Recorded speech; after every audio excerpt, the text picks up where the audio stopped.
Welcome to the Friday Live, brought to you by the Hood. This is our Friday show. We talk about everything going on in our little By the Hood universe, and this is powered by MDC Strategy. That is our private trading group. I'm Jimmy.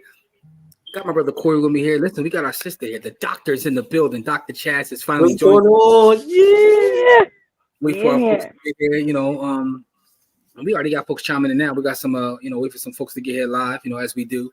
But also got another special guest coming about 7:30. Joe Wilson, the president of IBB, which is our investment group, coming to talk for a couple minutes and all.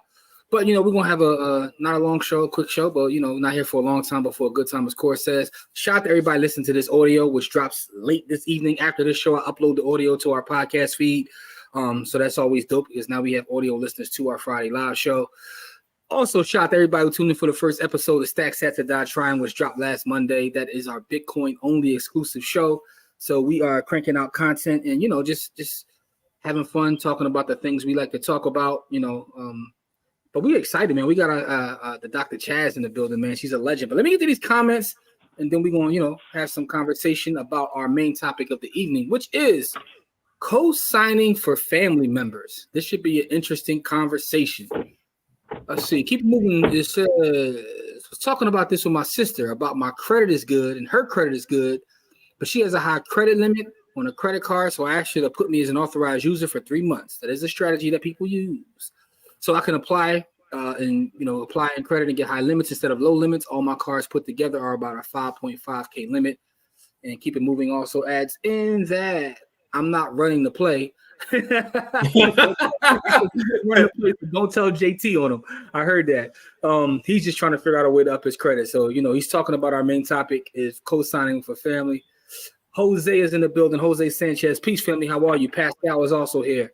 Yes, please share, subscribe, do all the good stuff. Hit the like button. We got the legend in the building, legendary trader Lance. Lance, how are you, Lance? You know what I'm saying? What's good with you? Lance, thank you for pulling up. More folks are coming in as we speak. Lance and make your day. But before we get started into our main topic, man, Chaz, Dr. Chaz, how are you? I'm good. I'm doing well. Great week. Listen, man, Chaz is, an MDC member, but she also has her own group, you know what I mean? And I watched what she got going on during the day. I'm in there as well. Our network is crazy, right? Our network of folks that are actually out here trading and doing all kinds of, amazing things. You know what I'm saying? So that's dope to see people that look like us out here investing and trading and doing dope stuff. So anytime anybody, we want all our people to pull up on Friday. A lot of y'all scared to get on camera, but Chaz is not scared to get on camera. She's going to come on here and talk her talk. And we're going to have fun. Brittany is in the building. Brittany says, hey, what's up? What's up, Brittany? How are you? Yeah, man, I saw Chaz having her way with the market today. You was in there just cashing out. Giving full lessons in there too. Like, I took some notes. I'm like, I gotta go back and check that out tonight. Like you gave a full lesson today. So you was out here teaching and getting to the money. That's how I like to do it. If that, I don't want to just do signals. I want to teach you to fish. So that's what it's all about. Because when I wake up and I'm still sleepy and I don't want to do it, what you gonna do? You gonna still be waiting on me? It's still money to be got. So. Jamil is in the building from Detroit. What up, though? He said, what up, though, Jamil? What it is, though? Man. Hey, Core, man, I've been smacking the NBA so crazy this week, man. I was telling our brother Mark, I don't think Mark is here yet, but he usually comes in on Friday. He'll be here.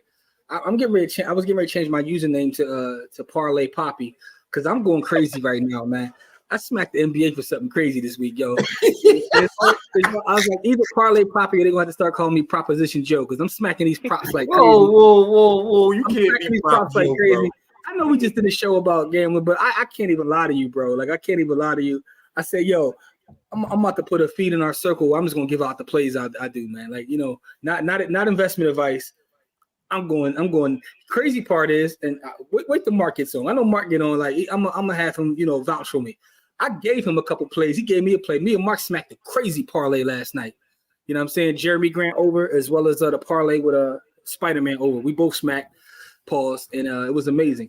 Jamil says, nice intro episode of the Stack Sats pod. Jamil, I appreciate you for tuning in.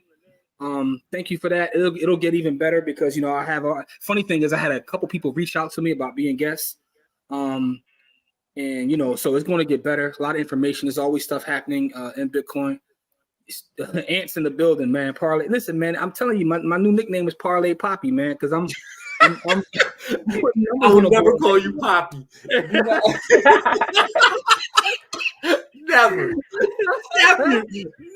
Never. Internet nickname, man. Parlay Poppy. Daniel's in the building. What's up, there? Dan sent me an interesting video today. I meant to pull it up for the show. It's something I saw. I saw EYL cover too, where I don't know if you guys saw this. The CEO of the founder, I'm not sure if he's still the CEO of Blackwater. What he said, he made a comment about like, basically like, yo, we need to go into Africa and just like, straight colonialize them. Like, said it. Like, he went on camera and said it. And the dude interviewing him was giving him outs like, you sure you meant? And he like doubled down. So that was a crazy clip. We'll talk about it another time because we got a lot to talk about tonight. And says, yeah, that's wild. I'm watching y'all while the family's about to fight, and I'm egging it on. Both cousins, yo, hey, K Diggy, man. K Diggy said he's watching us while he got family over there getting ready to fight. He over there. Go live so we can watch it later. You know what I mean? K Diggy, man. I hope you got a second phone or something because I want you to record it so we can watch it, man. Not trying to promote violence because I'm not into that. We all about peace here. We all about peace. All right, so Jamil says, Jim, I'm in the fire group you made a comment about dividend stocks. Will you explain that? Was that from the investor standpoint or a company standpoint? Great question. All right. And here's what he's talking about. So there's a group in here. Shout out to our brother, Don Johnson. He put me in this group. It's called Afro's on Fire. And it's a bunch of black folks, for people who know what the fire community is. And it's all people that look like us. And we were having a conversation about dividends. And some people love dividends. So answers, I'm on my Ratchet Friday-ish. Our Friday show is a little different, you know what I'm saying? We get to come on here and have fun and talk about whatever we want to talk about. But yeah, let me get back to my righteousness and answer Jamil's question. All right, so the conversation was about dividends.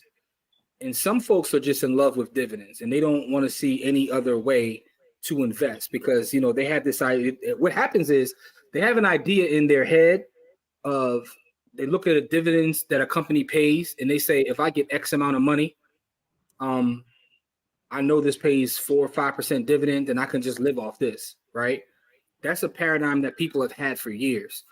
And I made a comment in the group like about looking at various studies, which I have done academic studies. I've run various models.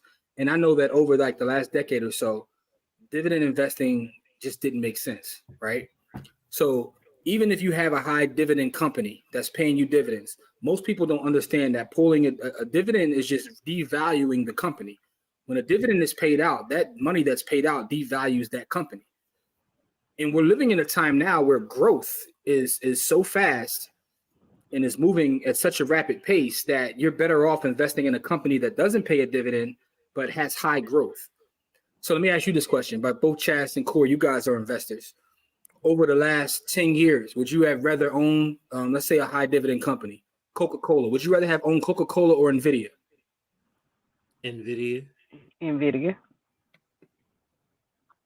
How about you, Corey? I said NVIDIA. Okay, my fault. The powers that be playing games with the signal. So yeah, But anyway, you look at this, and it goes across the board. You can take any high dividend company you want. A lot of people fall in love with, if I look up O Realty and I look up Google over the last decade and a half, which one would I rather own?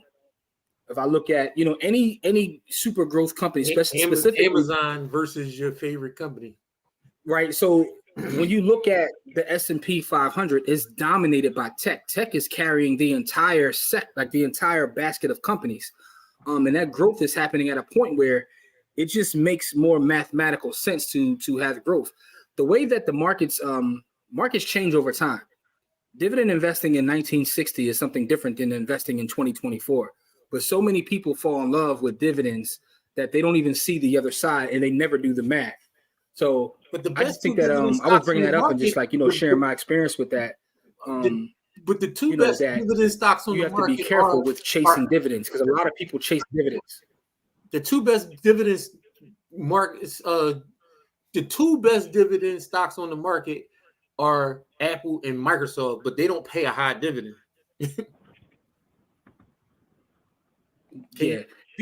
Yeah, people fall in love with the idea of just because it helps the math. It's easy math. If I could say I get this percentage of dividend So now all I have to do is aim for this amount, and then I can stop working. That's what it really stems from in our community, because I've seen it over and over and over again. But the thing is, you might get to your number faster by investing in growth. Chas, you got any thoughts on this? Yeah, mine is the same as you. I could probably trade and get to my number and then start investing. So I think it's about the amount of time you're gonna hold that share. Like I would want to get to my number and then let it pay me out, but I don't want to take 20 years to do it. And if it's gonna take you that long, you could have traded in 5 and then been retired and then put it in there. So I think they just have to flip the switch on the time frame that they're getting into these companies, and they're no longer growth, and the dividends are not as frequent or as profitable now.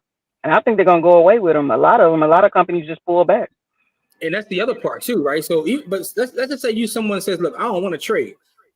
I'd rather hold high growth companies." And I think Don just mentioned in the chat, and I'm gonna get back to the chat in a second. I'd rather hold high growth companies than be caught in an old way of thinking of just saying, "Oh, I gotta get these dividends. Gotta get these dividends."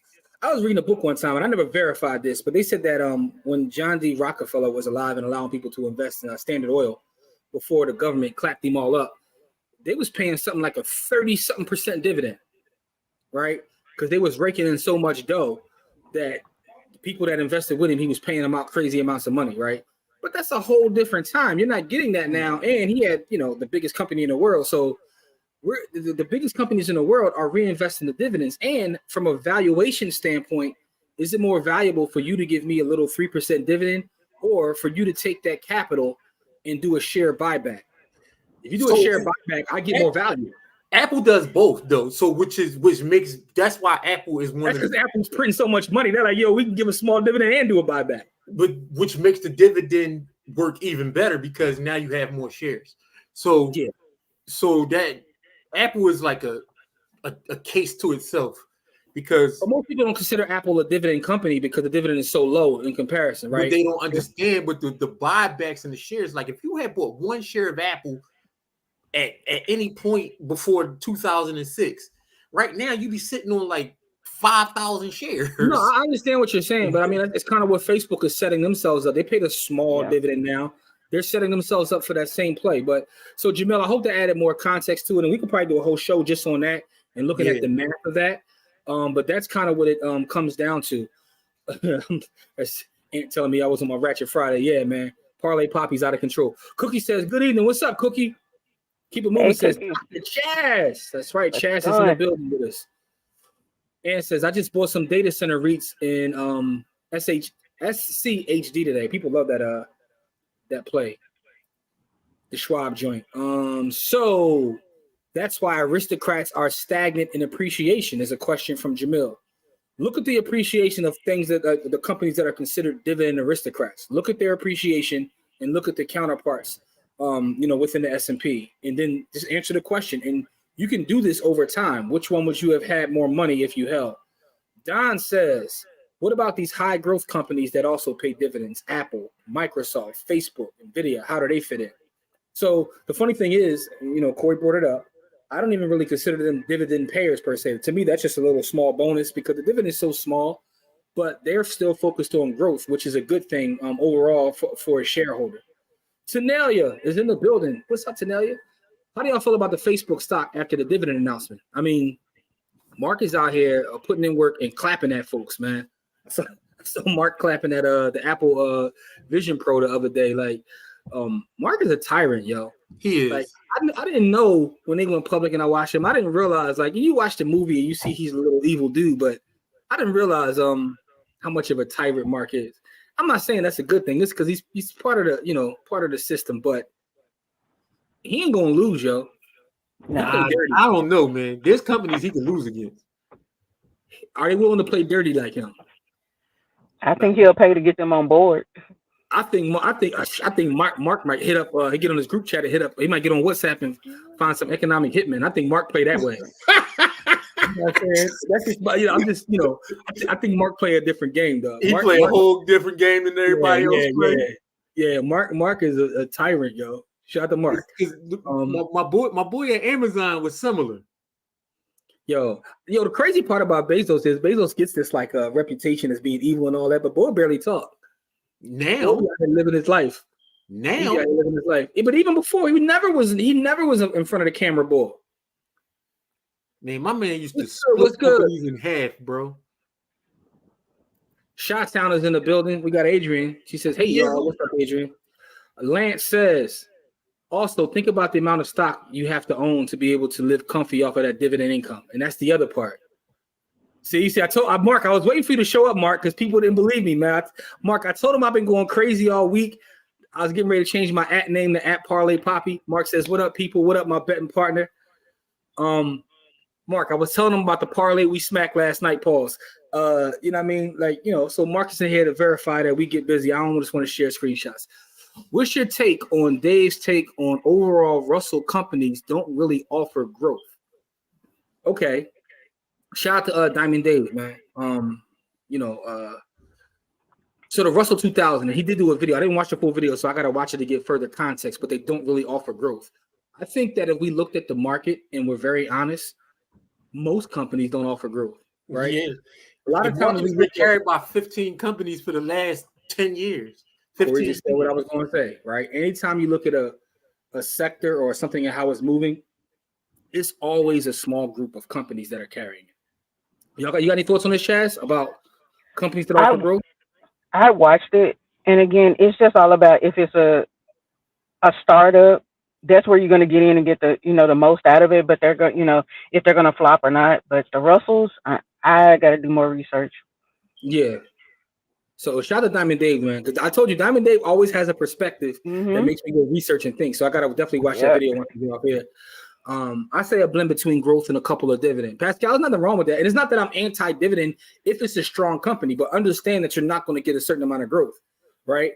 I mean, at this point, if I'm getting a dividend that's like 4 or 5%, I can get that on an Ally account with no downside risk.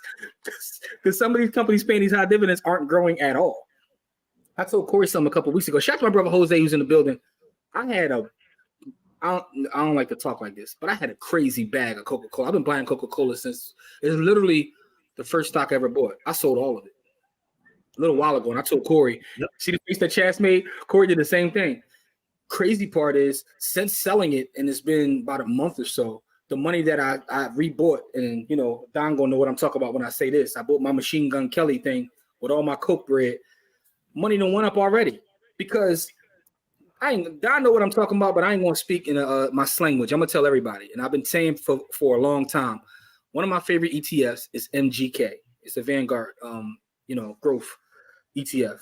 I took all my Coca-Cola, put it in there, and the money is already start doing like somersaults that it wasn't doing in Coca-Cola for the last 5 years, and not gonna do.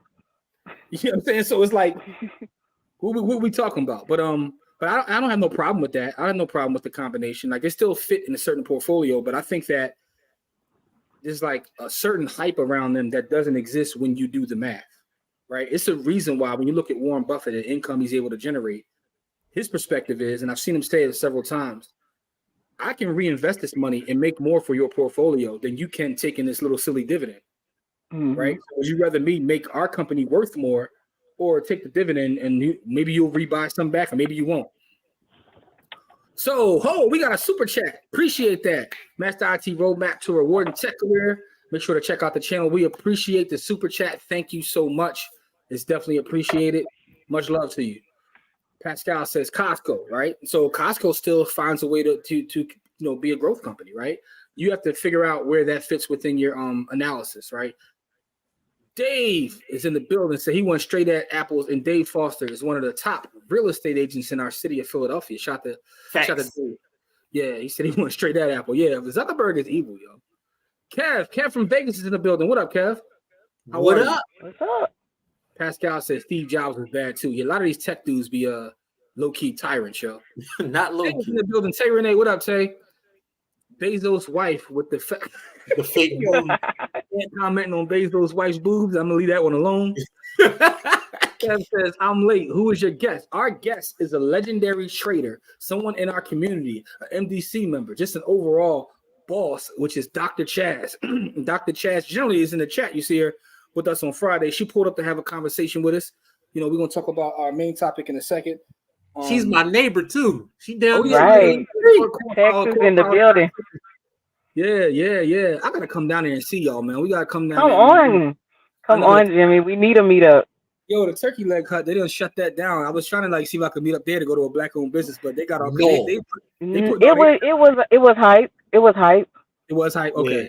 Yeah. They put their dirty laundry on the internet, so I don't even know. Remember when I was telling you there's a lot of great food and a lot of mid? Corey said that. Yeah, that was Corey a lot said of that. mid. All right, so you notice I noticed that electronic resellers, flippers, are going after the Vision Pro versus Oculus 1 through 3, better profit margins using flipping on eBay. My thoughts on the whole overall process of that Vision.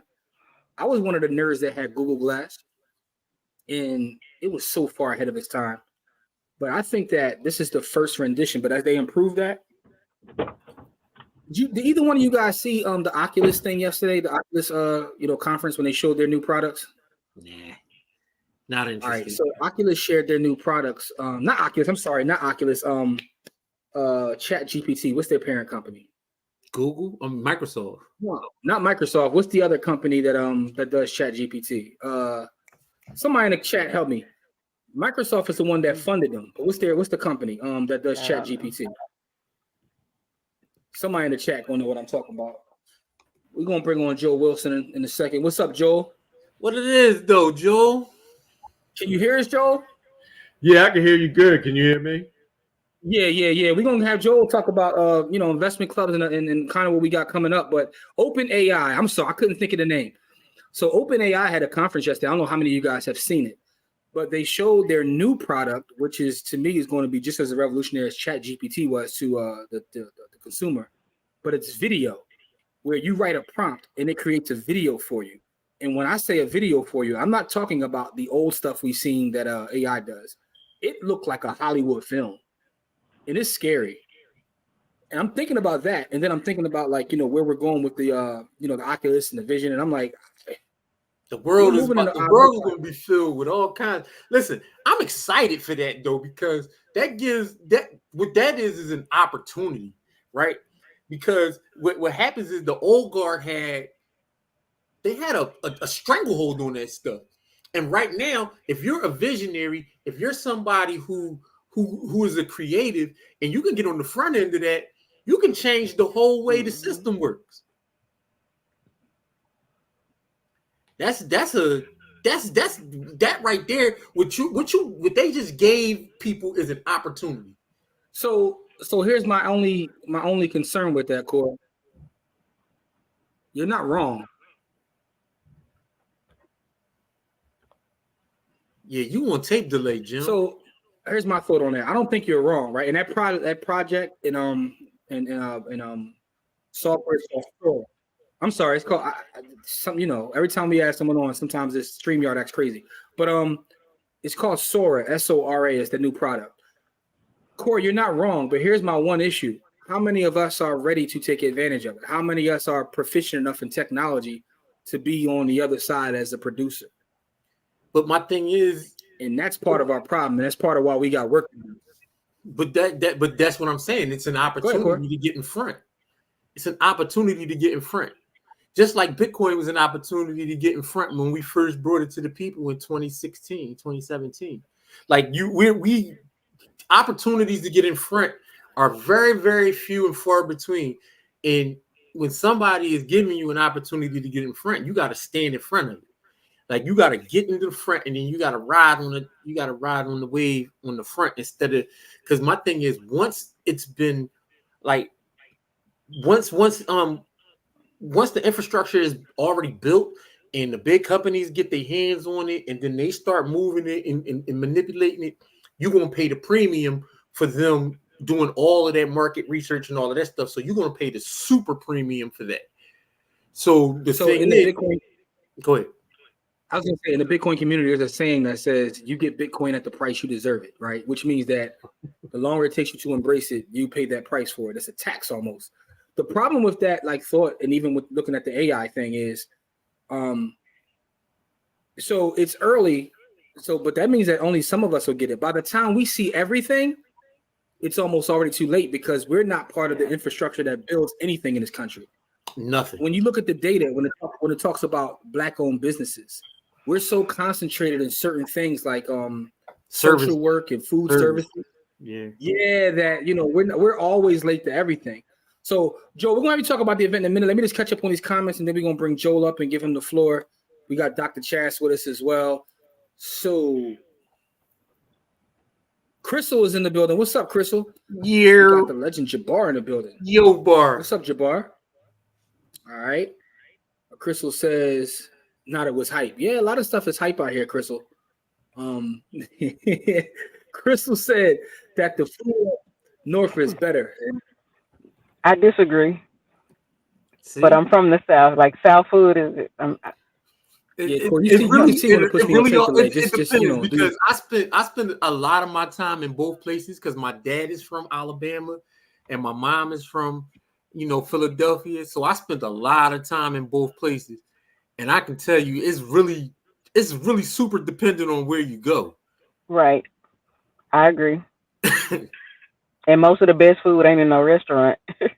Right, you got to find somebody's mom, pop, or uncle, the you know what I mean? Auntie with the fat under the arm. Right. The little jiggle and a dirty. If Auntie got the flap under here, no matter where she at, that food gonna be slapping. That's like the guy on TikTok, Chime Town, when he does his food reviews. If the food is good, he say, "Ooh, arm flap." Jamil says he's fascinated with dividends because of the Buffett bandwagon in his annual report of dividends. Yeah, but here's the thing: watch what people do, not what they say. How many dividends does he pay with his own holding? You know what I mean? So, Ant says, "Come on, Jim. Texas is calling your name, bro. Put the Philly pride aside. I had to do it with Cleveland. I said I was going to come visit. I ain't saying nothing about going there. And thank y'all for pointing out the OpenAI because I couldn't think of the name, but it is OpenAI. Young GC's in the building. What's up? What it is, though, youngin? GC. Yeah, so anyway, I appreciate all the OpenAI. Let me get back to this. What's good? Text video, them 60-second films. Yeah, people saw that, man. Sora, like, I want you guys, when you get off here, to go check that out. It's called Sora. And GC said it's like they continue to meet and even blow past expectations. So that's what we're talking about. Like, we got to get our folks prepared. I was talking to Joe earlier this week about, like, just getting more of our people into tech. We're not going to know what's real in 5 years. Yeah. Joel said our people are going to be slow to adopt and use it, but that's why we got to get work to do. GC says the thing is they weren't even first to come out with a product like this. They just have way more exposure and market power than other AI companies. And Mark says Bitcoin is Dylon. Pascal, we are concentrated in jobs that relics the previous industry. Great point, and that's what we're talking about. Pascal says Southern food is fire. Kev said, hold up, that's blasphemous. You out west, though, so I don't know like where West Coast falls in the food spectrum. Ant says, just had some lotus seafood, so he said that's beating all the up north grub. And two more comments that we're going to get started. But Jamil says, speaking of Buffett, why did he jump so many Apple shares this week? He put it into oil companies. If you see where his money is moving. And Crystal says, I'm pro-tech. Crystal, we need you to help help us try to get the info. She be linking. Yeah, she posts a lot of jobs, a lot of opportunities. All right, Crystal, we got to talk because we got to put something together. But listen, we are joined also. We got the legendary Dr. Chas in with us, but we also have Joel Wilson. And for those who don't know who Joel Wilson is, Corey and I, we always talk about our investment club. Joel Wilson is the president of our investment club, IB Big. And we're having an event, not today, obviously, but a week from today in Philadelphia, honoring the legendary Dr. Leon Sullivan. So, Joel, first and foremost, man, how are you? Before we talk about anything, how are you? Man, I'm doing good, man. I'm real excited to be here. I've been listening to the show, and congratulations to both you and Corey. You guys just have an incredible show. And Dr. Chas, good evening to you. I don't think we've met before, but I definitely appreciate the conversation. What I'm saying in the chat. I had to sign up real quick through my YouTube so I could jump into the chat on there. but I'm enjoying it, and I have, I think, a unique take on our folks and being behind and Oh, we have some folks like yourself. You're up on crypto in general. You're up on investing, and Corey and Dr. Chaz and other folks. But what we don't have that critical mass, and we fail in building infrastructure. And I would even argue that the legacy, the biggest negative legacy of enslavement of our people is that the fractions that is created, the mental fractions within us, and it moves into the financial area. Like we are desperately afraid of putting money with each other. We don't talk about it, but it's truthful, and we are unwilling to sort of come together and build, with the exception of sports and social. Yeah. You know, and if you look at the social area, we'll come together and put up thousands purely for social. But if we say business, we won't pivot to even put 10% of what we put into the social, into the business or investing realm. And as long as we stay stuck here, we're always going to be behind the 8 ball. When you look at any foreigner that comes into this country, Korean, Jamaican, Nigerian, the first thing they do is they take the quarters that they have and they put them together so that they can scale up faster. We just totally have missed it. And I attribute that to our specific legacy of chattel slavery that our folks went through. Yeah. But that's why it's important to study history and to understand, like, we know that these are some of the things that we're up against, but understand why it exists. I mean, at this point, they're trying to get rid of history too, so that's a whole other fight. But that's part of why shows like ours are important. That's part of why people need to watch people that look like themselves, so that our personal history doesn't get lost, right? Because the schools are saying we don't want that in our schools at all. We're going to teach American history from the white Anglo perspective. And if you want the other perspectives, take your ass somewhere else. And that's what they've been telling us. That's what they've been telling us. Yeah. Corey, if I could piggyback on what you're saying, and let's pivot let's come back to the investing arena. We are so disconnected from each other when we talk about the knowledge we have, like this show here. This show here could save Black America. And I'll give you an example, a real practical one. So today on my phone, I'm looking at articles. The article pops up, the latest NBA player, he stopped playing about 2 years ago and he's broke. So then I do a quick search, and I knew 80% of the football players go broke. I knew that. But I didn't know 65% of the NBA players go broke. And here you got a guy who talked about he was making $5 million a year and he's going through his expenses and he's broke. And I'm saying to myself, man, if he was in the investment club, he would have learned about a basic IRA, 401k. He could have created his own company and set that up. He'd have learned about IUL. He would have, even if he just looked at what we invested in and did a parallel on his own, there's no way he would be broke having made all that money. But it's information like this the masses don't get. Like the NBA really should have a contract with y'all and mandate all the players watch this show. I mean, this channel, and then they wouldn't have that 65% going broke. They know what to do with their money. For sure, because the thing is, the first way to make money is not to lose the money you had. Right? That's the first way to make money, is not to lose the money you have, right? Especially when you have that much money, right?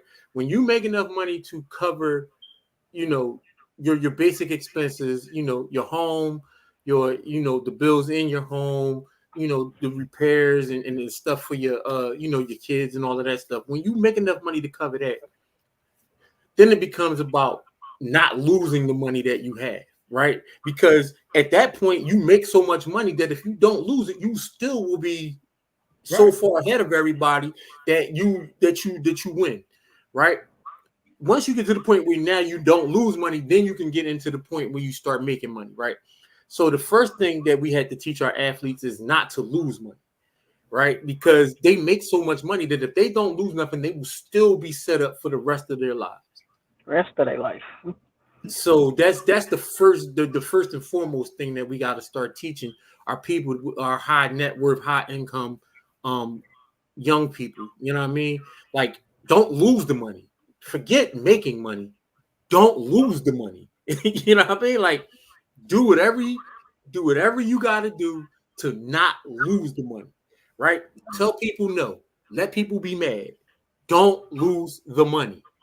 Because if they mad and you still make $50 million, they just mad over there and you still got $50 million. Exactly. Like, you can't let your emotions overrun what you got to still do. You know what I mean? Like, it's young boys out here getting, 7 and 8 women pregnant. That's a recipe for failure, buddy. Like, you got a $200 million contract and 6 baby mamas. That don't work. Like, they gonna make more money out of your checks than you will. Like, you gotta not, at a certain point, you gotta think about the 35, the 50, the 75-year-old you.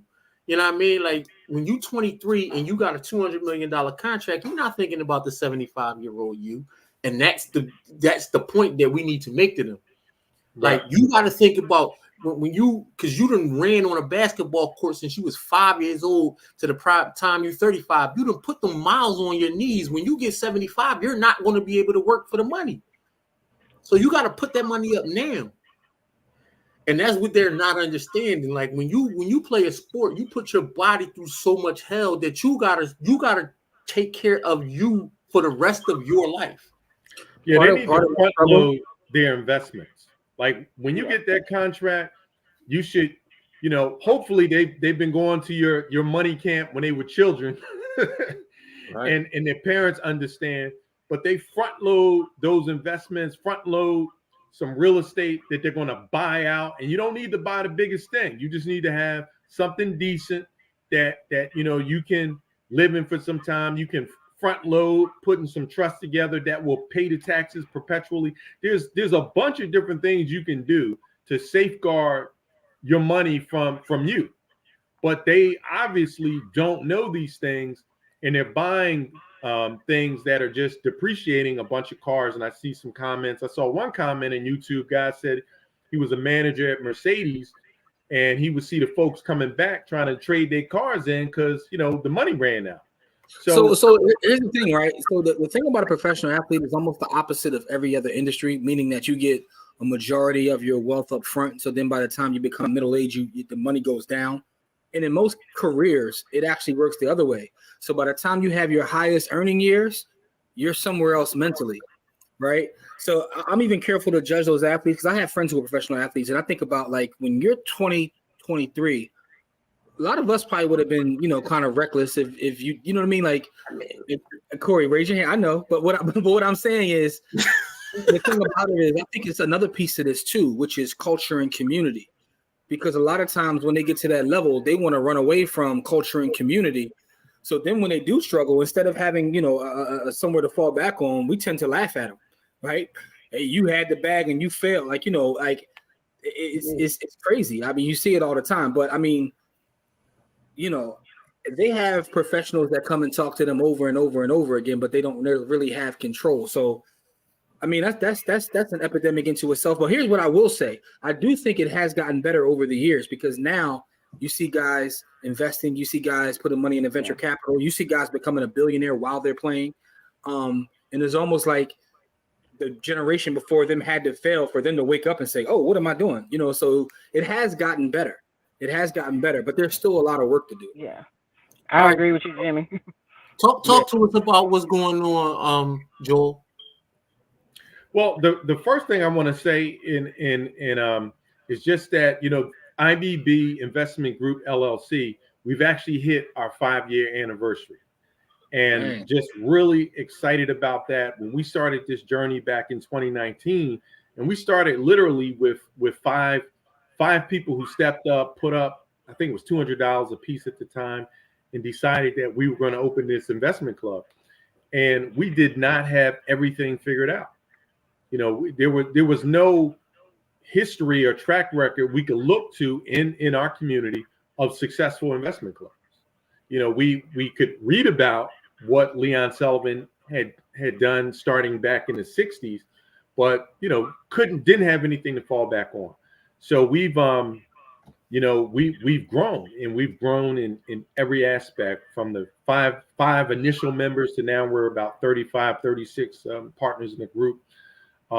Started with $0. It's not like we had a lump sum of money to start with. Again, that $200 from 5 people, that was what we put in the bank the first go round.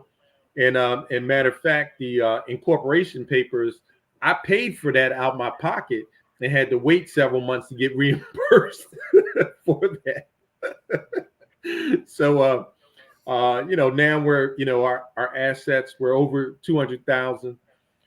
We have our crypto portfolios is between 50 and 60,000, and definitely want a big thanks to both Jimmy and Corey for the leadership and guidance and support in that. Because I remember when we were talking about doing crypto in the club, and at first it was almost like, I was from Mars talking some foreign alien language. So we got through that, and it's just a good good feeling, a good look. We had an incredible holiday event in December, brought out a whole lot of new folks. We're actually bringing in about 2 partners a month. So the goal is to get to that 50. 50 is that magic number that Leon Sullivan was trying to start his investment club from. And here's something interesting. His goal was 50, but he ended up with 7,000 members. 7,000 giving $10 a week for 36 weeks back in 1962, I believe was the year, 1962.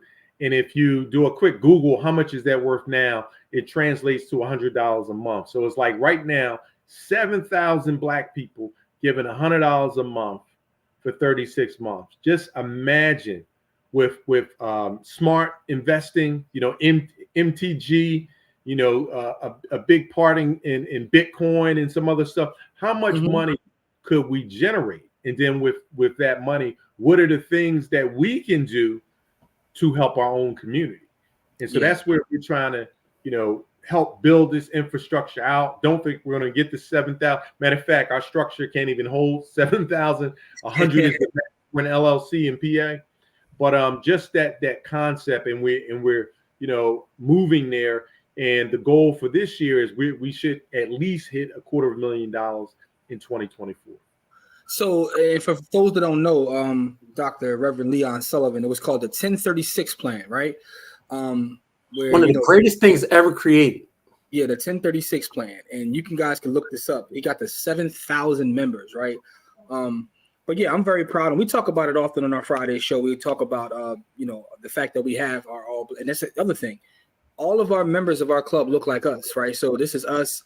We meet once a month. We discuss our portfolio and business that we got going on, and we watch it grow together. So I just wanted to bring Joe along because we actually have an event in Philadelphia next week to honor Dr. Reverend Leon Sullivan and Black History Month, but also to screen a movie which is made about Black wealth. It's made about Black wealth, and we have panels and a lot of other things going on.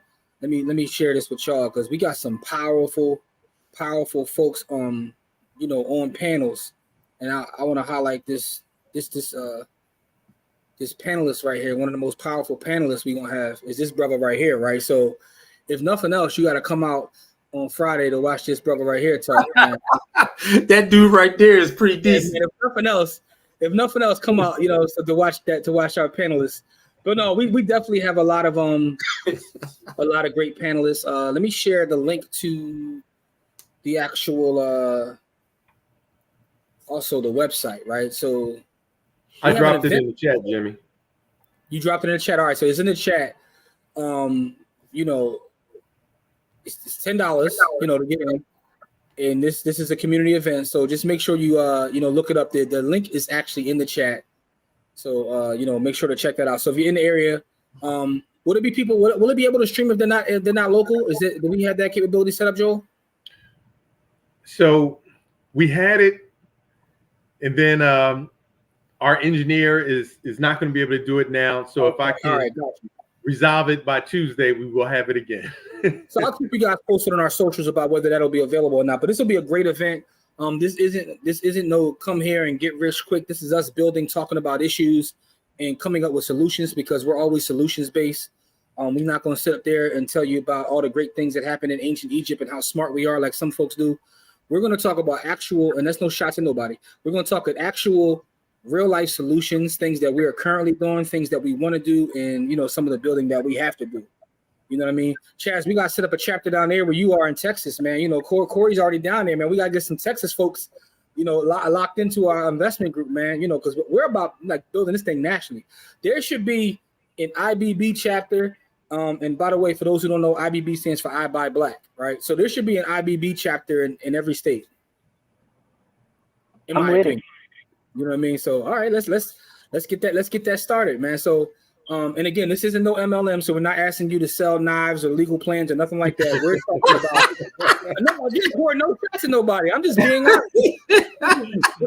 What I realize in our community, sometimes people don't support and come to things, and they be like, "Oh, he about to try to sign me up for this." Yeah, man. You know what I mean? So they don't even come, and it's not that. You know, what's that? What was the song?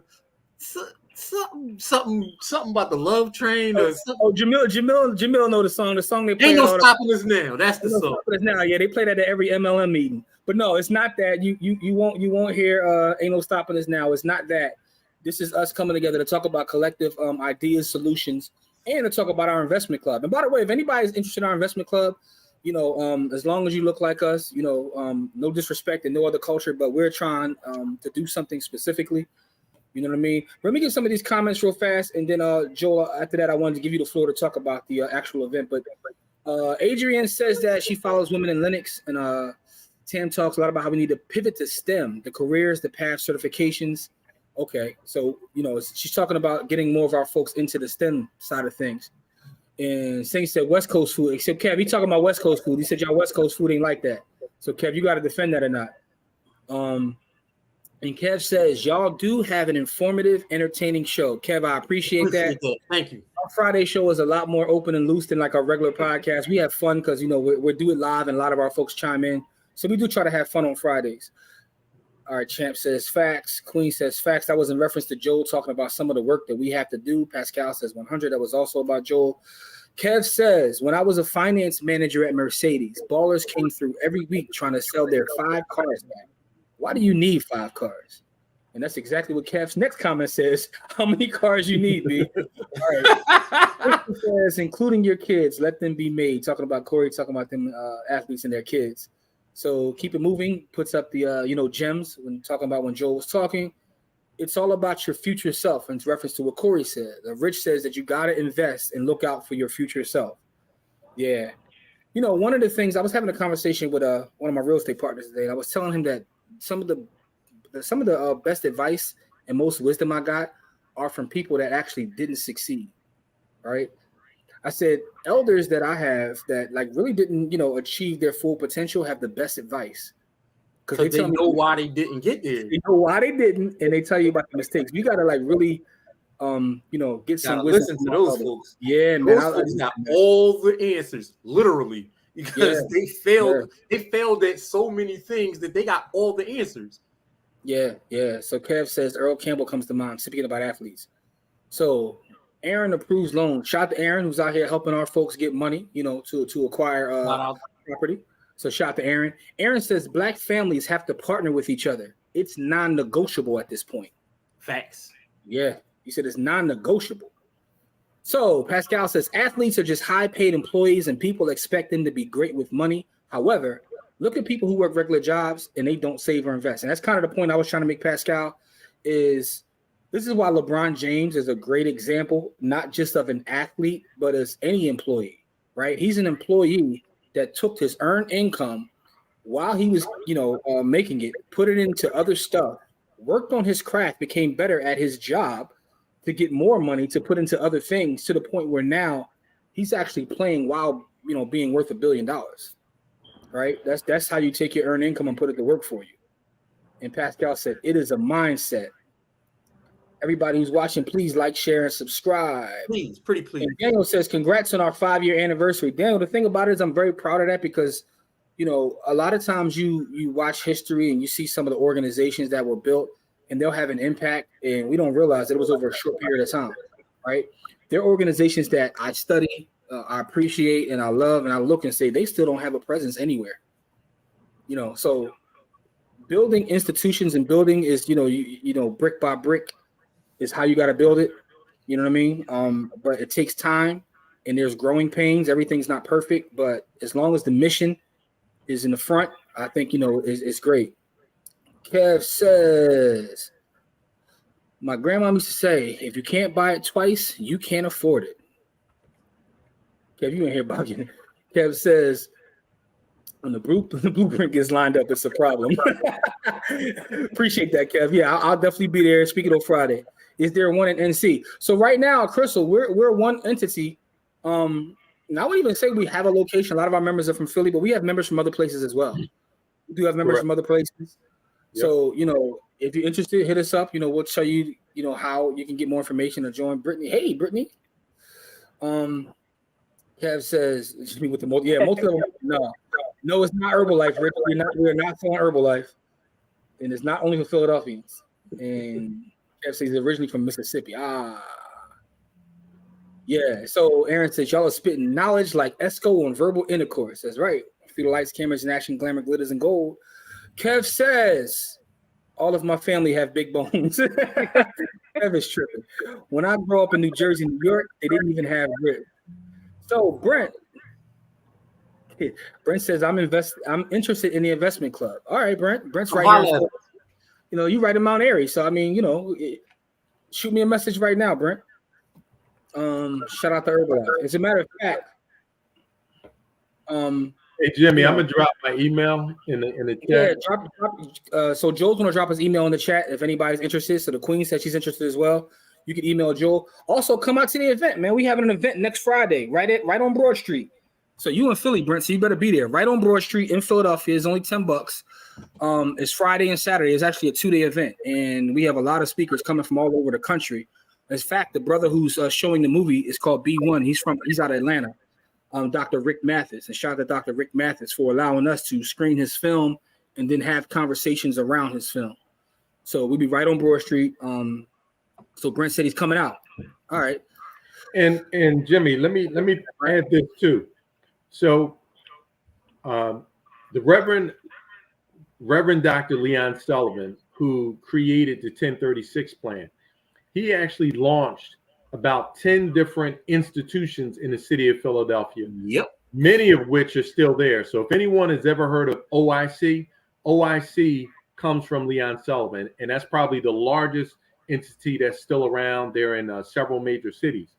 3 of the entities that he launched are sponsors to the event next weekend.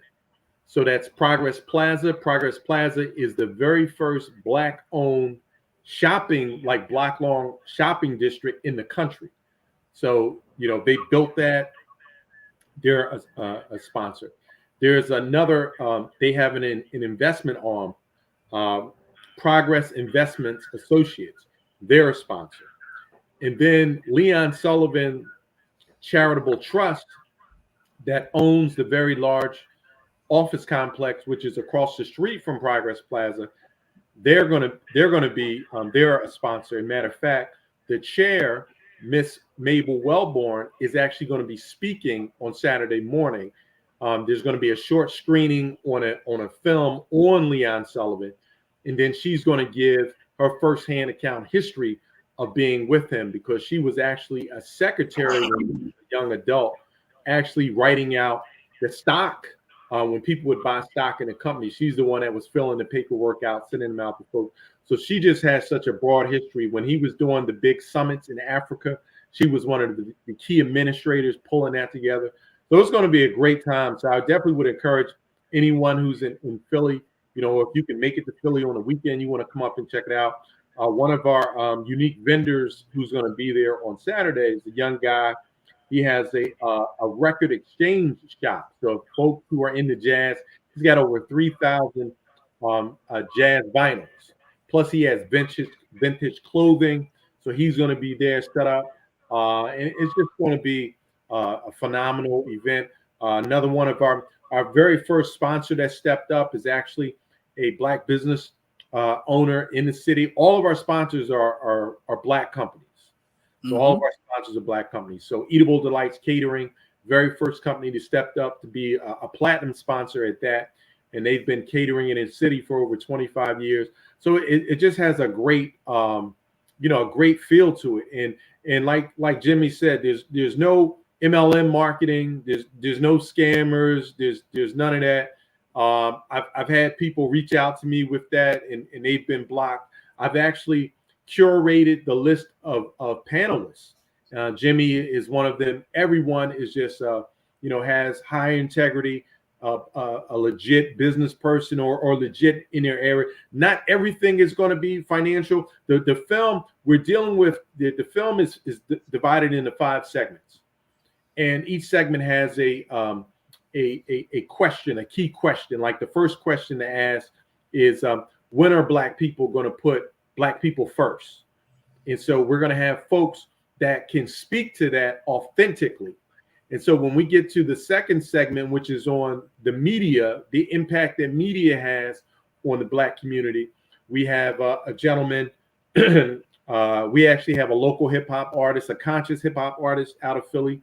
We also have 2 radio personalities, one from Atlantic City, one from Philadelphia. So they're going to talk about it because they work in that field. They see what media does on a daily basis. They can talk about the change in the Black community over the decades. So again, we have people that are that's their perspective areas. When we get into things about race, because there's a question about, is it racist for Black people to put Black people first? Is that racist?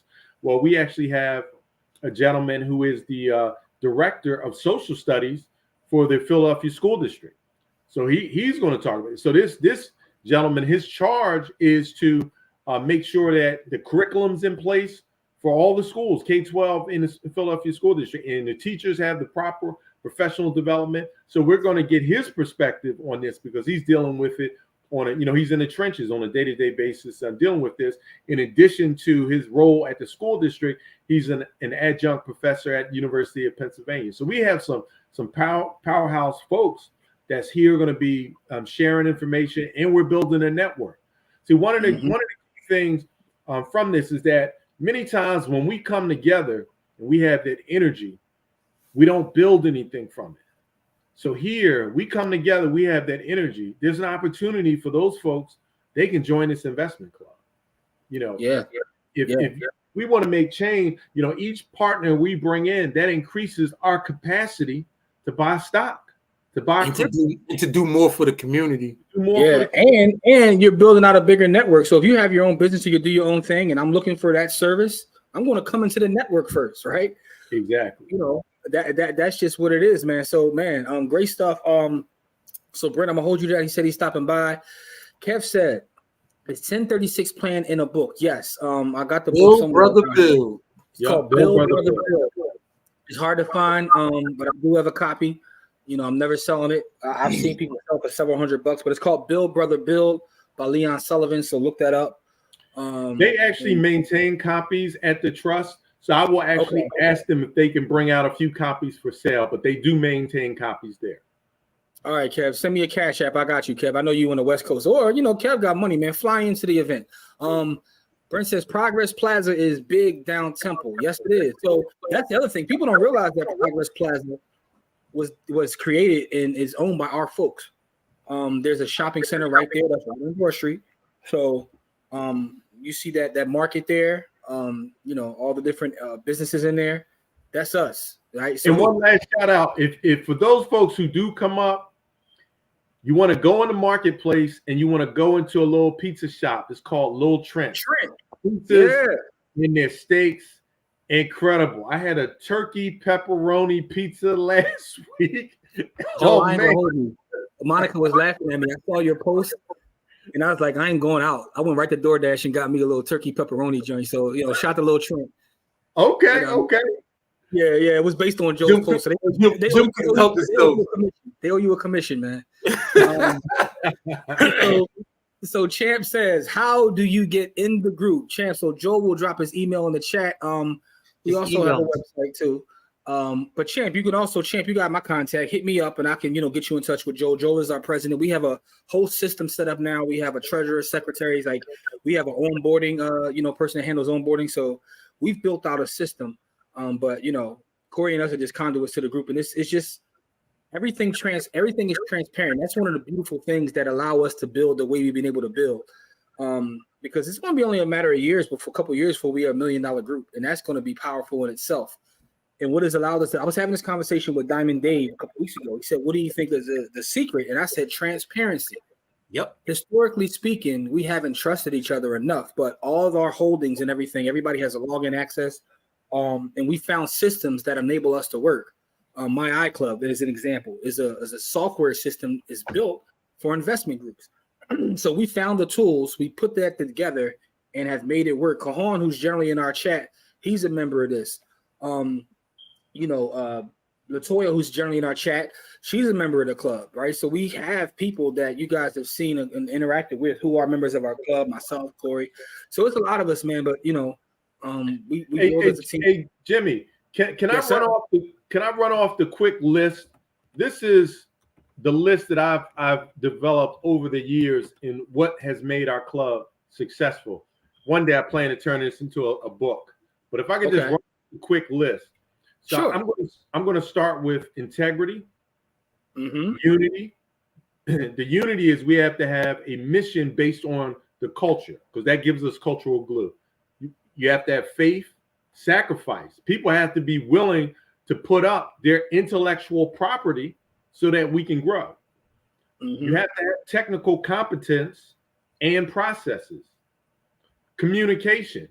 As Black folks, we got to know what's going on. Otherwise, people will blast you out quickly on social media. They doing something with my money. So communication is key. Customer service. You have to respond to people, talk to people, make people feel comfortable. Fiscal transparency. And I think that's my last.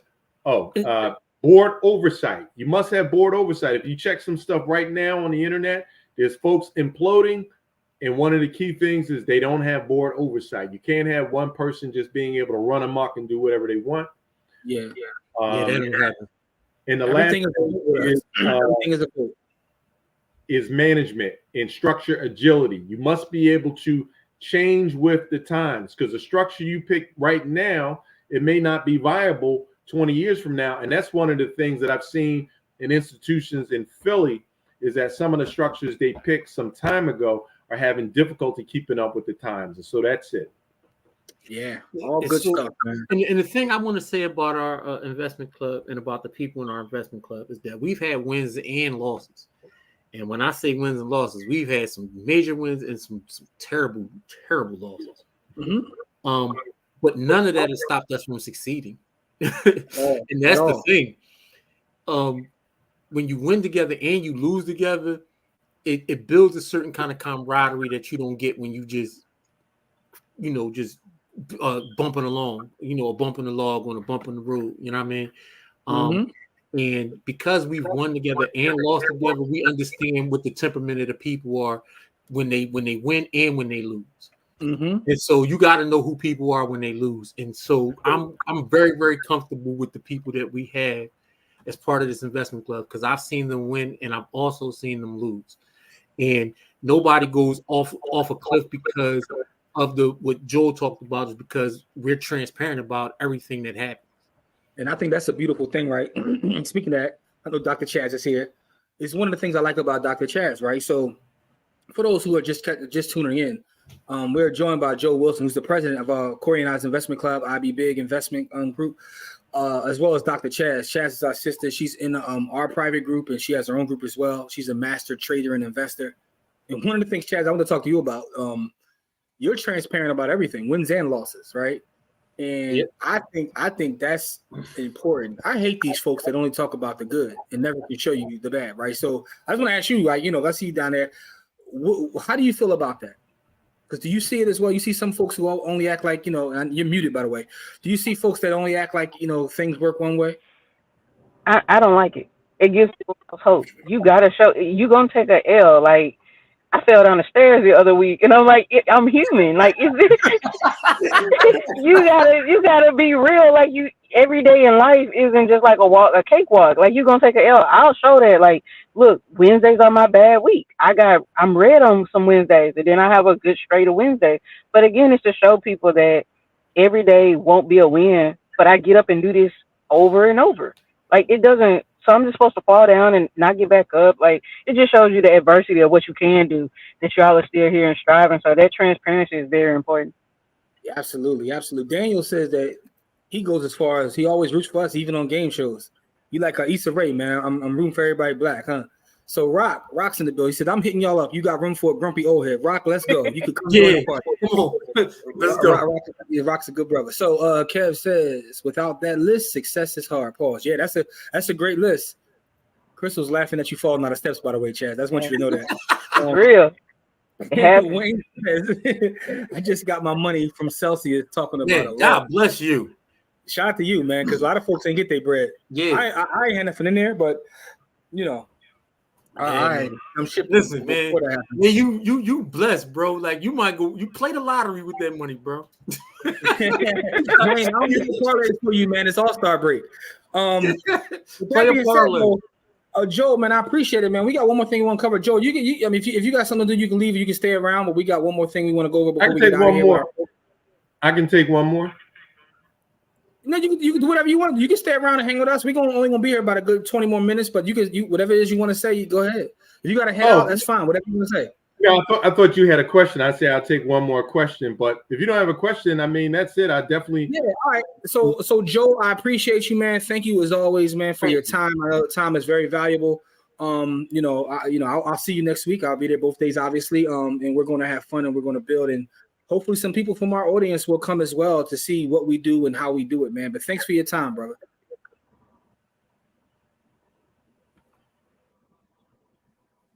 All right, so that was Joe Wilson. All right, so now let me get to our actual main topic that we didn't talk about yet, y'all. We ain't gonna be that long. We're not gonna be that long. Pause. But you saw. Let me see. All right, here we go.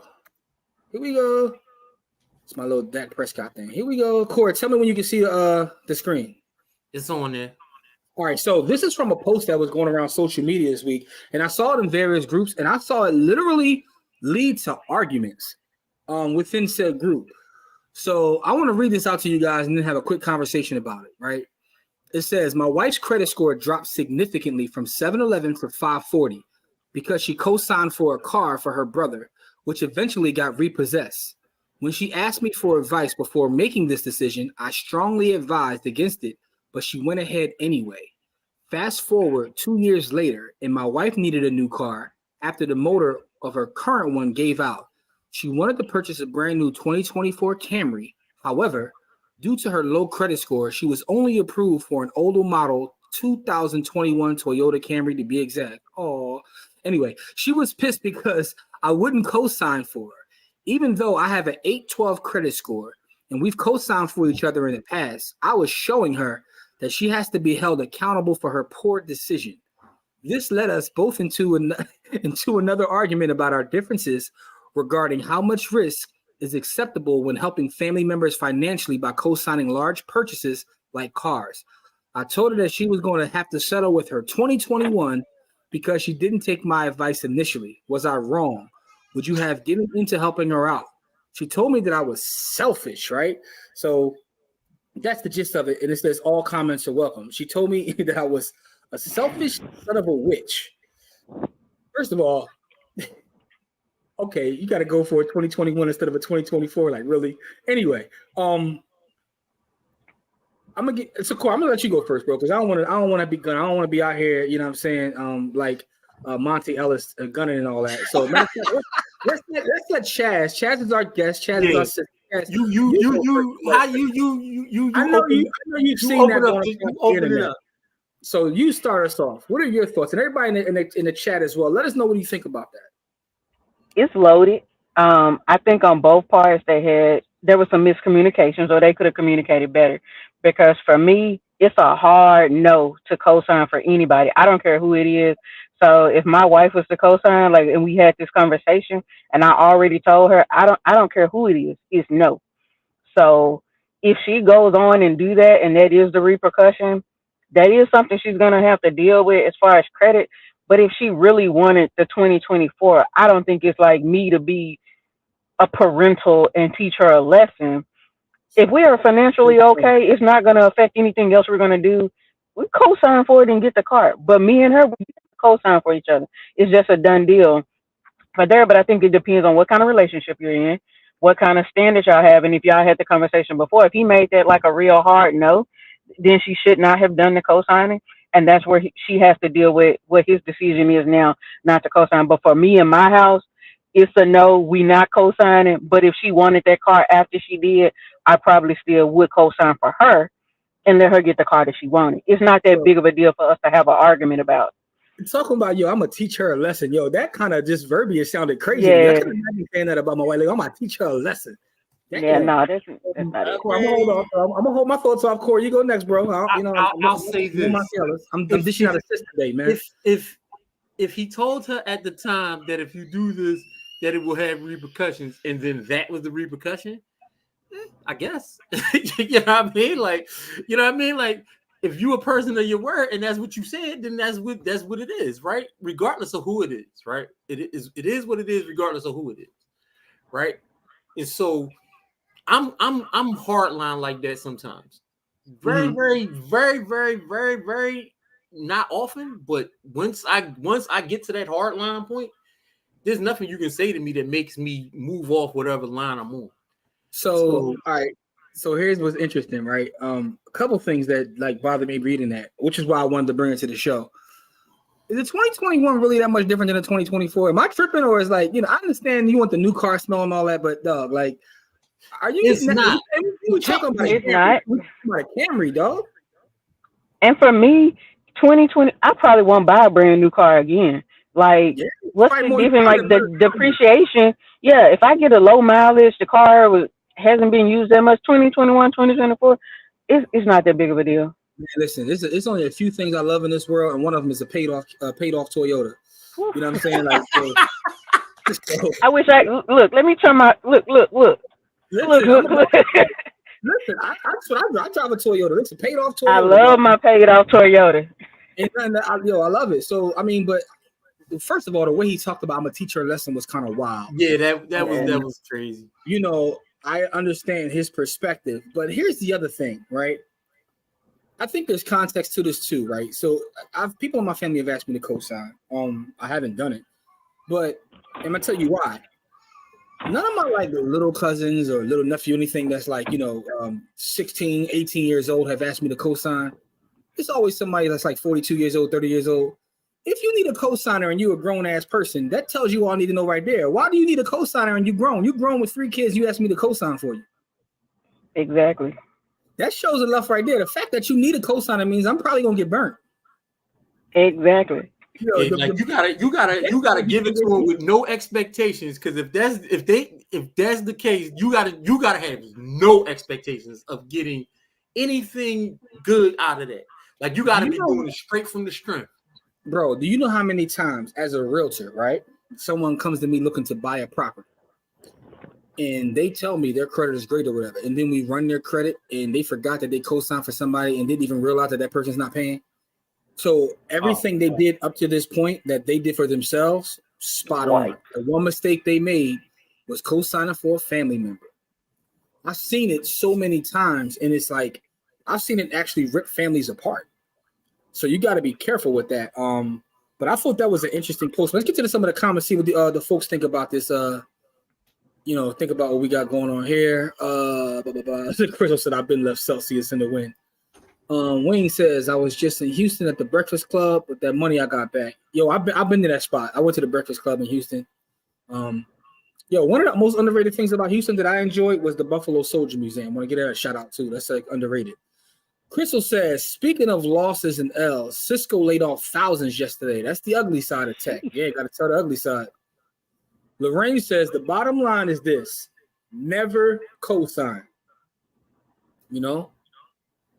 Champ says, I'm driving in the snow, sending in my one. All right, Champ, here's the thing about that while I can.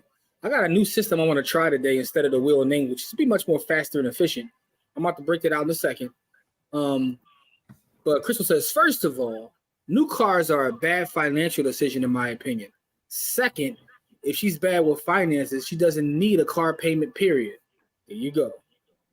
I agree. I totally agree with that. My son wanted a car, and I just decided I'm never going to co-sign for him. I'm like, I'm never going to do it.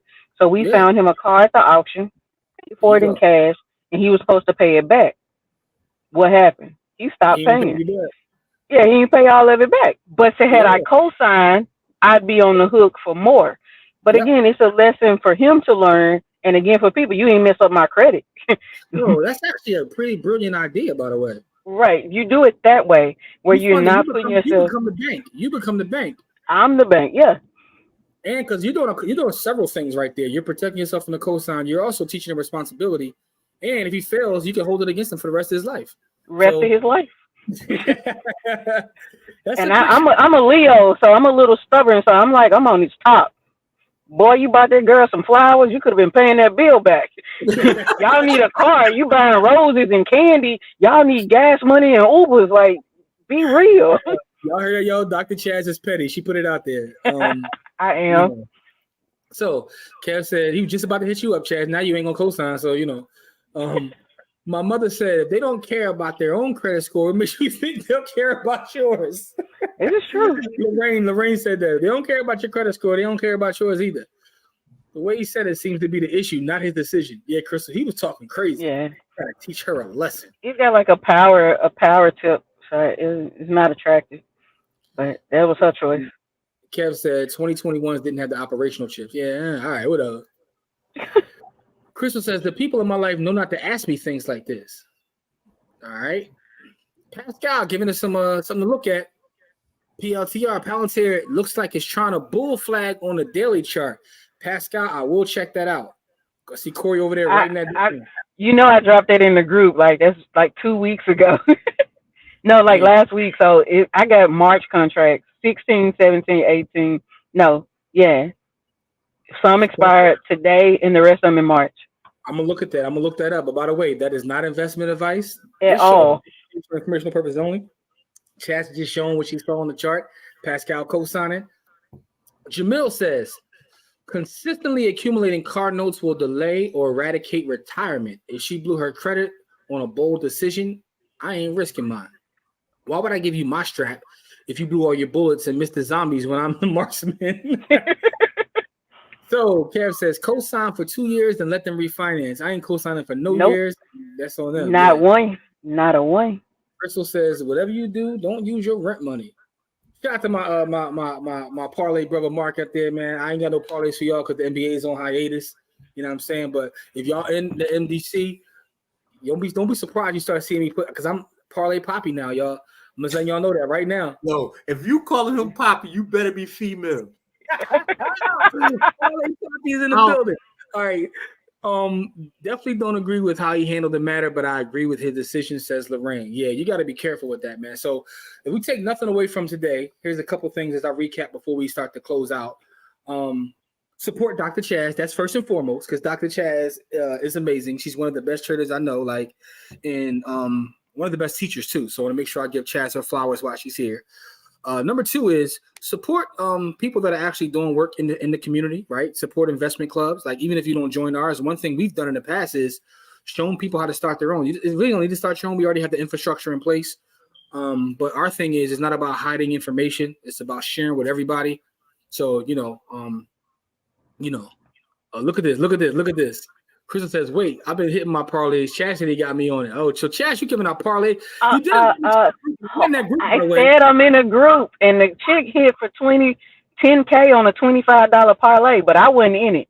Texas got, Texas a little finicky. But yeah, I didn't know I got Crystal on. Yeah. I ain't trying to be nobody trunk, nor am I about supporting sports gambling. But me and Mark been going crazy, man. Shout out to my brother Mark, man. All right, you need to drop him in the MDC. That's what I'm doing. I'm gonna start doing that, man. Because listen, this week, all right. So we on Friday, so it's no games, but I went.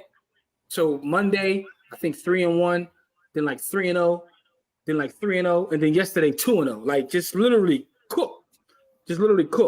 And I got a witness to this, which is my brother Mark, because we went crazy last night on the in the one game too. We put everything in the one game, Minnesota, Portland. You know what I'm saying? It's all documented, man. It's all documented.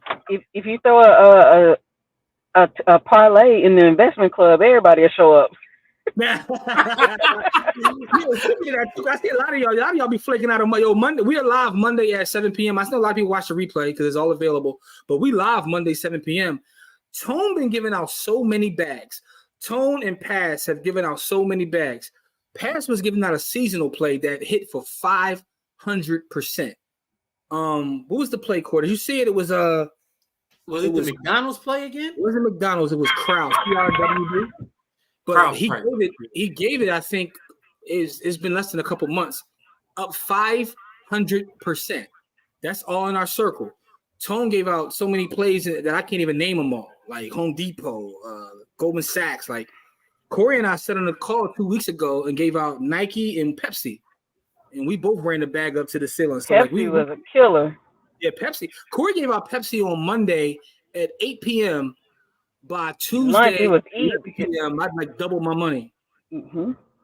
Yeah, so all documented. Again, that's the great thing about what we do is it's traceable. We ain't got it it's all documented. Anyway, I ain't gonna brag on us. Chas is out there. Chas is doing it. Chas be smacking every day, man. So I'm gonna tell you what Chas is a master of: going in the market every day and getting a quick bag. You know what I mean? $100. We say $100 a day. That helps. Keep a bill away. $100 a day. Keep a bill away. You want to grab $100 every day and that's where I get my parlay money from. Anyway, I want to try something else this evening, man. StreamYard has this thing for a giveaway. Here's what I need y'all to do to be entered into the giveaway tonight. You got to put in hashtag BTC. I want to see if this works out. See if I like this better than actually using the Go into the chat, put in hashtag BTC. And you will be put in our weekly giveaway. So for those that may be here for the first time on our Friday show, every Friday at the end of the show, we do a giveaway where we give away Bitcoin. We do this every week, right? This is our way of giving back to the community that supports us. Hashtag BTC. Let's see if this works. That way I ain't got to type nothing in, Corey. I found a whole new solution. Pascal giving out more game. TENB on the weekly and monthly is the breakout triangle. Look at Chaz writing it down. Listen, man, we going to us traders, man, we like to know what's popping. Shout out to Pascal, man. Palantir and TEMB. Can you program Pascal? Can a white man dance? Y'all don't know that's a New Jack. That's a New Jack City reference. Me and Corey are men of a certain age. Yeah, I'm saying. All right, so we got 17 folks entered already. Oh, it seems to be working. Hashtag BTC if you want to be putting our giveaway. And I could share the screen too because they got it on a whole screen. So this tells me how many people have entered thus far. We got 21 entries thus far. When I click draw, it does a random thing, but this saves us time and energy from having to type all those names in. I like this, Core. Yeah, no, this is that's dope right there. Oh yeah, we're cooking with fish grease tonight. No, this is crazy. Shout out to for them for improving their product. Yeah, because this was definitely not part of the 3 years ago when we started this. Yeah, everything brought to you by MDC Strategy. For those who don't know, MDCstrategy.com. If you want to, join our group. Listen, we got power players in there, man. Chaz is in the group. I'm in the group. Corey's in the group. Pass, Tone, and it's a lot of information there, man. But hashtag BTC. I'm gonna give it a couple more seconds. Oh, investors, what's going on with the ticker HOLO? Let's see. HOLO. And side note, I gave some more game in our group this week. I'm gonna share it with y'all in a second. Let me look up the HOLO. Damn. Yo, this chart is berserk, yo. You says you want to share it real fast, Corey? Let's see what you're looking at. I'll share it. It's a holo. My fault. I'm a part of the Beehive, y'all. No Beyonce slander allowed. No, I will never allow Beyonce slander. Dr. Chaz told you don't do that. I will never allow Beyonce slander. I'm just letting y'all know right first and foremost, man. All right, so this is what we're looking at. This is let's see what we're looking at. What happened here? The micro cloud. This joint consolidated for a good. That's September to now. And about a week ago, this joint started taking flight. Corey, which one is your RSI? Which one is your MACD? That's your RSI at top, right? Yeah, RSI is up here. This All right, joint, how long this joint consolidated though on the daily? This joint been consolidating on the daily for like 6 months. So what happened? There must be something from a fundamental standpoint that happened. Was there any news or anything? I have no idea. I've never heard of this company until 30 It's seconds ago. Mean traders. Ah, that's what it is. I ain't do no research on that. Yeah, I went to Yahoo Finance first.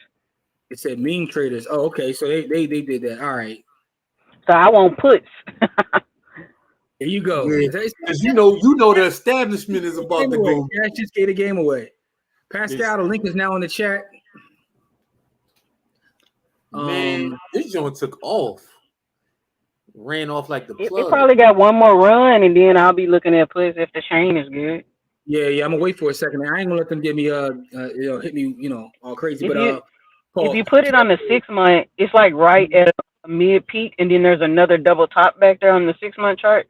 So I would wait for it to probably hit about. Oh, it's right at the point where it went right back to. Yeah, he is giving what? Look what happened last time it hit that. It fell off a cliff. Yeah. Yeah, this joint is busy on the drizzle. That joint fell out the window like Lois Lane and Superman. By the way, Lois Lane was very toxic for that. If y'all remember Superman when she jumped out the window just to see if Superman would come save her, that's some toxic behavior. Yeah, I just made that post, Jimmy. I said, stop calling stuff cute. That's toxic. Blink twice. Yeah, that was very toxic, man. Speaking of that, though, I was watching one of Corey's favorite movies this week. I don't even know. I'm assuming this is one of Corey's favorite movies. I was watching Tombstone this week. Oh, yes. Top 5. Yeah, and I didn't even got to guess that. I know my brother, so I know that's one of his top movies, right? So I was watching this week, and there's some funny parts watching it, like, for like the 50th time. You watch something so much that you catch something for the first time. I was laughing, Corey, at the part where he gets in the Tombstone. He realizes his wife is now addicted to opioids, which is funny because not funny, but we see what's going on now. She was in the opioid game way back then. And he went and started talking to the other chick, and the chick is talking to him about his dreams and all that. And he goes back home to his wife and like, what's your dream and what's this? And she ain't trying to hear none of it. And you can see in his face right there, I'm done with her. I'm going with the other one. Yeah. Also toxic, but hilarious when you watch it. Yeah, I mean, so anyway, Kev is tripping. Kev says, I like the Bob Barker will personally. Kev, that takes too much time. We about to get out of here though. The system, I believe, can take multiples. Oh, see, so I don't know if that's true, K Diggy, but if so, that's foul, and you ain't have to put that out there. But it's a way you can block that too, though. If they did put that, I'm gonna find that out. $100 put. I'm about to spin it right now so we can get busy though. $100 put leaps. All right, we got a lot of information on there. Pascal said, Pascal is giving out all kinds of stuff. Adrian says, I'm your Huckleberry. I'll be your Huckleberry. Is that movie streaming somewhere? Paramount Plus. No, Hulu. Hulu has Tombstone. Either Hulu or Paramount Plus, one of them have Tombstone. And Hulu has live sports. Another piece of game real quick. Just Watch. If you go to the website, Just Watch, like justwatch.com, it tells you where you can watch anything. But the piece of game that I gave out this week, that for those that like to trade, and this is not investment advice, sometimes you don't have enough capital to allocate to, say, Coinbase. If you're trying to like follow Bitcoin in the market and make a trade based on it. Another good way is a company. People are familiar with Riot, Mirror, all those different things, but another cheaper play is IREN. All right. IREN is another way that it tends to follow Bitcoin, right? So MicroStrategy is another one, but MicroStrategy is $500 a share. IREN is Iris Energy Limited. It's about $6.81 a share. And some information about IREN is they are a Bitcoin mining company, right? So they run parallel to how Bitcoin runs. And again, not investment advice, but if you're looking to make that specific play, and I shared in the group, I got Riot contracts right now up over 100%. I got IREN contracts up over a gazillion percent. But what I did was I bought them when the market is low. My Riot contract, I was telling Core and Tone, I'm so anxious to pull the trigger, but it literally expires in 2026. That's it right there, IREN. Now my IREN contracts, I'm gonna get out of them soon. They expire in August, but I did that for the halving. With that being said, though, let's get back to our giveaway. All right. So we have 22 entries into our giveaway. Remember, if you win the giveaway, the rules are still the same. Let us know that you're still here. If you are still here, then shoot myself an inbox, Corey inbox, about a hood inbox, and we will get you paid ASAP tonight. You know what I mean? Get you your Bitcoin. So before we do that, though, make sure to subscribe to us on all platforms. Check out our new Bitcoin only show, Stack to Die Trying. It's every Monday. Our pod is every Wednesday, and we're here live every Friday with the giveaway. So that's kind of our schedule. We drop a little stuff on our YouTube channel and Facebook page in between here and there, but mainly Monday, Wednesday, and Friday are our shows. Also support Dr. Chaz and everything she got going on. Chaz, you got any words for the folks? Just follow me. Follow Ask Chaz. for the free group. Just hit me up. I'm an open book. My inbox is always open. I'll help anybody. There you go, Chaz. You gotta come back more, man. This is fun having you on. Like having I'm coming back. Like I have to just. I have to set my alarm. We were supposed to have a phone conference. We are. Corey, I'm sorry. I got you. I got you. Corey, I knew he was gonna say it. We're gonna talk. We're gonna talk once we go off air, but let's do this giveaway real fast and we're gonna talk. But listen, everybody out there, good luck to you all. Remember, let us know you're still here. Jamil says, make sure you check out Dr. Chaz's survey class. You get some couple dollars with some surveys. I'm with that too. You know what I'm saying? That's what Corey's talking about. Yeah, Corey wanna know about them surveys. No, I watched the class, but I can't do nothing if I just watch it. I need somebody to I know. That's what I'm saying. I got you. Man, send me the. I can watch the class. I'm good at that. Anyway, with all that being said, let's get to the giveaway. Let's see how this works, y'all. Here is the draw, and our winner this week is By the Hood. No. Oh, it's still going. There we go. Oh, my wife. Oh, the fix is in. Chaz's wife wins, but no, listen, she won. This is what it is. Let us know you're still here. No Chaz can't collect for you. We will know if you're still here. Larissa, what's the best way to find you, Dr. Chaz? I'm Chastity Sandage on Facebook. I'm Dr. Chaz on Instagram. I'm KBDB Consults on YouTube. You got to clean that up, Chaz. Yeah, I know. I'm working on it. I'm working on it. You got to clean that up.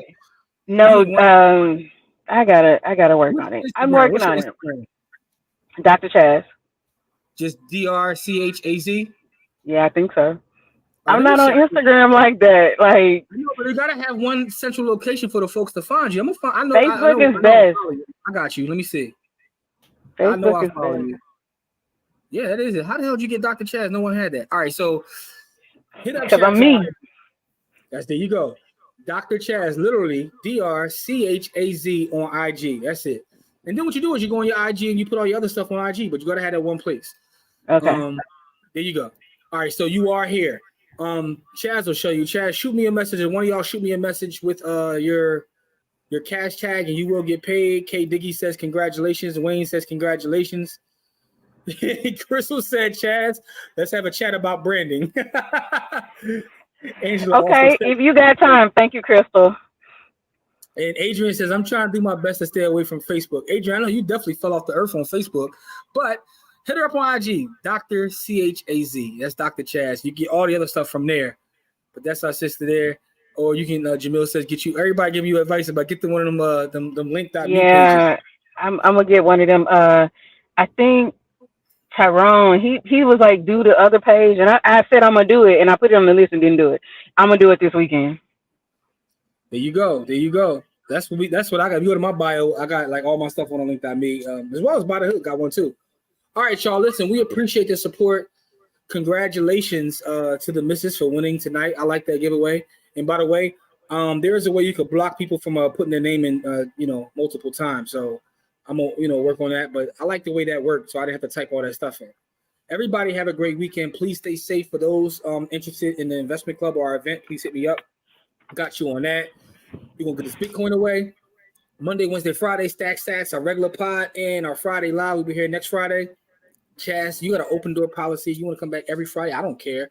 We have fun. And also, man, anybody else who wants to come on with us, man, anybody in the community that's always in the chat, come on and talk. Y'all missing out. I'm loving it up here.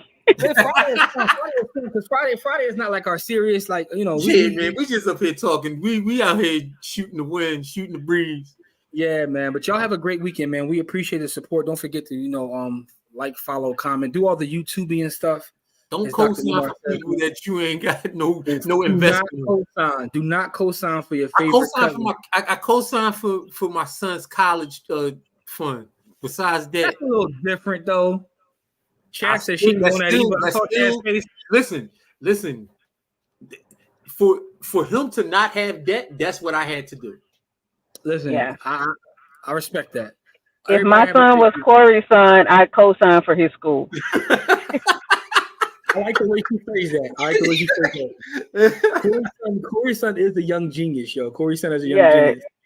I told Corey when he get out of school, he ain't never coming back home. He gonna go out in the world and like do his own thing. Never. He's done living with y'all. He on his own, man. Yeah, I mean. So with that being said, though, man, y'all have a great weekend, man. We appreciate the support as always, man. Much love to y'all. See y'all next Friday back here live, having some more fun, talking trash with y'all. For everybody listening to this on the audio, man, hope you enjoyed as well. Leave feedbacks, Apple, Spotify, Google, the podcast platforms. Give us 5 stars. Help us out. But we'll see y'all next week. Please stay safe, y'all. Peace.